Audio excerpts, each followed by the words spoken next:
Hello mga dear, today is another day here in Jumalig Island. Day 2. Ngayong araw ay tutur ko kayo sa Karatig Resort dito sa Jumalig Island. Bago ang lahat ay nandito nga pala kami sa Apple Resort. Ito nga pala yung napili naming pag-stayan. Bukod sa recommended ito ng mga residente dito ay talaga namang hindi kami nagsisi na ito ang aming pinuntahan. Kasi naman napaka-on hand ang nagmamanage dito at mga staff nila na talaga namang aalagaan ka at hindi tulad ng ex mo na bigla ka nalang iniwan at pinabayaan.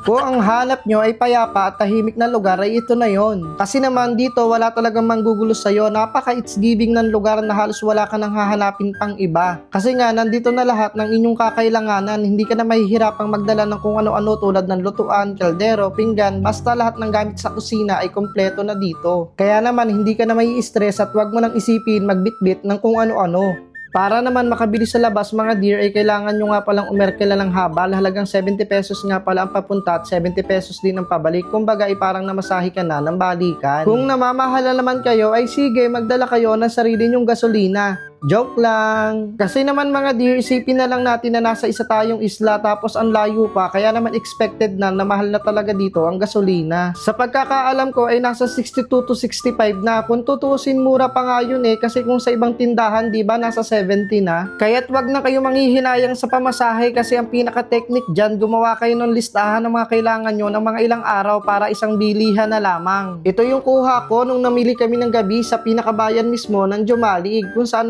bibili mo na ang lahat ng iyong kailangan. Meron nga din pala ditong ATM machine kaya naman pwede kang mag-withdraw. At higit sa lahat yung pinaka-convenience tulad ng GCash at Paymaya. Dalawang malaking grocery store na din nga pala ang magkatapat ng meron dito kaya naman makakapamili ka talaga ng ayos para sa mga kakailanganin ninyo.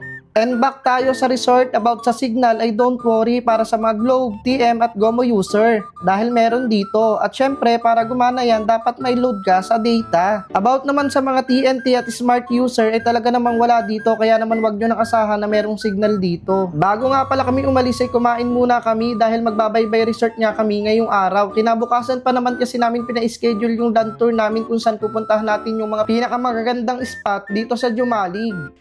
So yun guys, katatapos lang namin kumain, nag-decide kaming maglakad-lakad. It's already 3 p.m. in the afternoon. So as you can see, makikita nyo walang masyadong init. Tapos banayad yung dagat, walang masyadong alon. So yung ano nga pala naming pinuntahan resort ay ang Apple Resort. Tapos yan, may mga katabi na rin silang resort dito. Kung makikita nyo itong tubigan na to, ano yan, ilog sa lubong sa dagat. Ayun pupuntahan namin doon, tas yan, magagala-gala kami dito. Ayun ganito lang yung alon dito sa Jumalig. Dito yan sa may Jumalig Island. Ang ganda rin ng buhangin, pinong-pino. Parang buhangin na rin talaga sa Boracay. Grabe. Yung feeling na yung feeling na kayo lang yung nandito sa isla. Kasi hindi talaga siya crowded. Wala kang masyadong makikitang tao kasi nga bihira lang naman yung mga nakakapunta pa dito. Pero guys, sa mga magtatanong kung worth it ba puntahan ng Jumalig, worth it sa worth it. Napaka worth it. 10-10. 10-10 ang masasabi ko dito. Promise, hindi nyo pagsisisihan pag pumunta kayo dito. Mura lang pati dito, as in mura siya ngayon. Kasi yung tinutuluyan naming kubo, ang bait ng may-ari. Ano siya, bumbero, anak ng bumbero. Ay, anak ng bumbero. Bumbero talaga mismo. Ano ba yan? Nauutal na ako. So, tingnan natin kung saan kami makakarating. So, yun, mag-a-adventure kami ngayon. Dadaan kami dito sa mga sulok-sulok na gubat para makarating kami sa kabilang mga resort.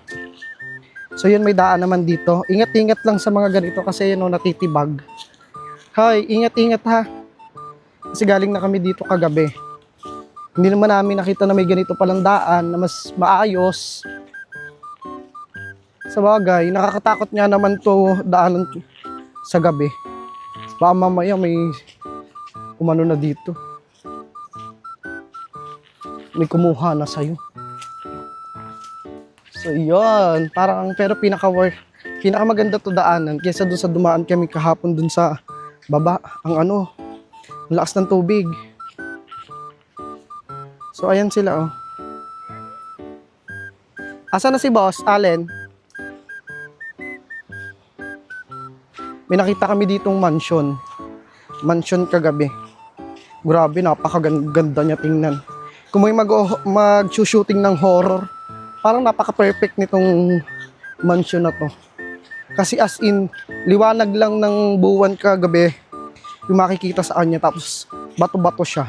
Parang yung mga marmol. Naririnig namin may tumatahol na aso. So yan, nandito na tayo mismo sa pinakadagat ng Jumalig. Tingnan natin. Ayan yung ilog na sumasalubong. Tapos ito na yung dagat. Ganda. Lapitan natin. Naririnig nyo ba yung alon? Yan oh. Ayun oh. Nag-high tide na ngayon kasi hapon na eh. Alas 3 ang umpisa ng high tide dito. Pero kanina, ang daming pulo-pulong ano dyan. Mga pulo-pulong sandbar. Linaw ng tubig, oh. Uy, lamig. Hapon na pero malamig pa rin yung tubig.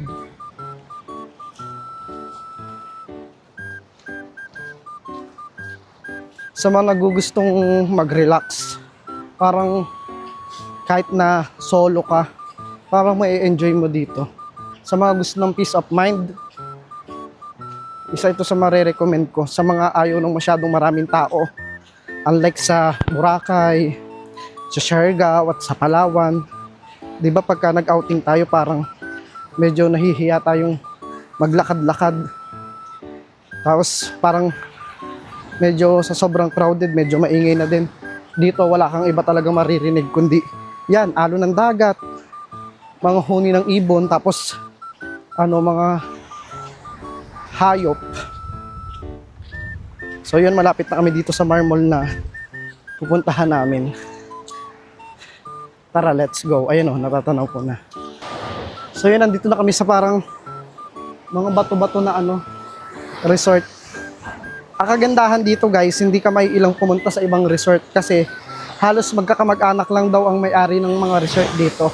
Magkakatabing resort pero magkakapatid sila. Kaya sabi namin kay Kuya, okay lang ba kami pumunta dito sa ibang resort? Sabi niya, yes, okay lang naman daw, basta kung may magtanong man, ipalam lang daw namin na doon kami galing sa Apple Resort. Wow, ang ganda din pala dito. As in, kagabi dumaan kami dito. Nakakatakot siya tingnan. Tingnan nyo naman. Uy, yung lugar, it's giving. Grabe naman yung Bermuda grass. Grabe naman yung Bermuda grass dito. Ang ganda dito.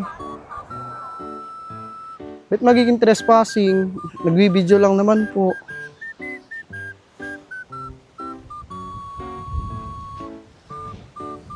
Ayun. Grabe. Yung relaxing at relaxing lang talaga ang gusto mo. Eto na. Ito na yung hinahanap nyo.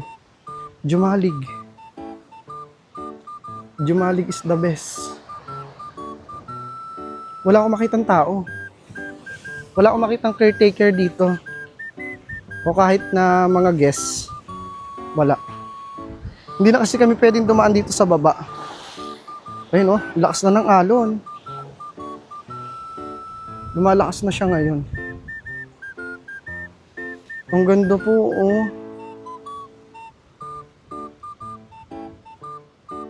Grabe naman. Ang ganda naman po ng resort na to.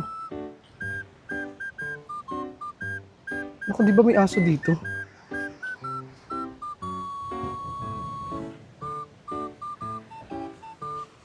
Ang ganda.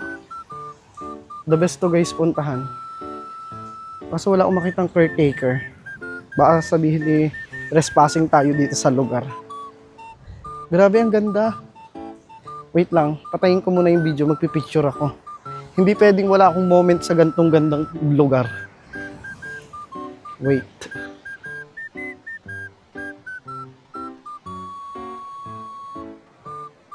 So ayun guys, nasa kabilang resort na kami. Dahil wala talaga kami natagpo ang tao dun sa kabila. So nandito na kami sa kabilang resort. Hindi na kasi kami pwedeng dumaan dito sa baybay dagat kasi nga malakas na yung alon.